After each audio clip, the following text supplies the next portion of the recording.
Ako po si Robilyn Bagona Landicho from Nara, Palawan. Ako naman po si Frederick Landicho. And kami po ay 12 years nang nagnanatasya. Ang Natasha po din ang unang nagbigay sa akin ng opportunity na pasukin po yung pagninegosyo dahil nakita po nila yung potential ko at inalok po nila ako na mag-direct sa branch. So, doon na po nagsimula ang lahat. Napakaganda po ng kitaan sa Natasha. Unang-una po, wala kang puhunan.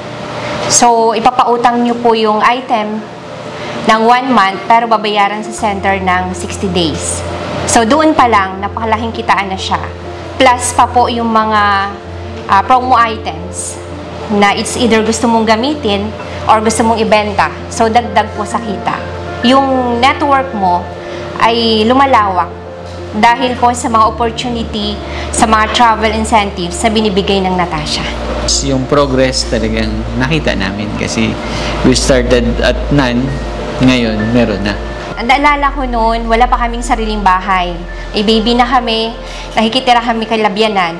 So, kaya doon ako nag-strive na magdagdag ng income. Ngayon po, may sarili na kaming sasakyan because of Natasha. Mayroon na rin po kaming 3 bahay. At lahat po yun ay unti-unti naming naipundar dahil sa Natasha. Ang aming pwesto po sa palengke, dati po nagre-renta na kami. Nung after 4 years po nakita ng landlady namin na tuloy-tuloy po ang pagre-rent namin sa kanila at maganda ang kitaan. Sa ngayon po, nabili na namin ng pwesto. Nag-start akong top 18, so top 15, naging top 12. Ngayon po ay 3 years lang top 8. Awan ng Diyos. Sa mga dealers ko po, syempre po, ang taus-puso kong pasasalamat. Hindi ko po mararating, hindi namin mararating kung ano man kami ngayon. Sa ngalan po ng Roby Trendy Shop at ng Landicho family, kami po ay taus-pusong nagpapasalamat sa opportunity po ng inyong pinagkaloob sa amin. At katulad po ng panalangin namin sa aming business, syempre po ang panalangin para sa inyo na lalo po tayong lumago.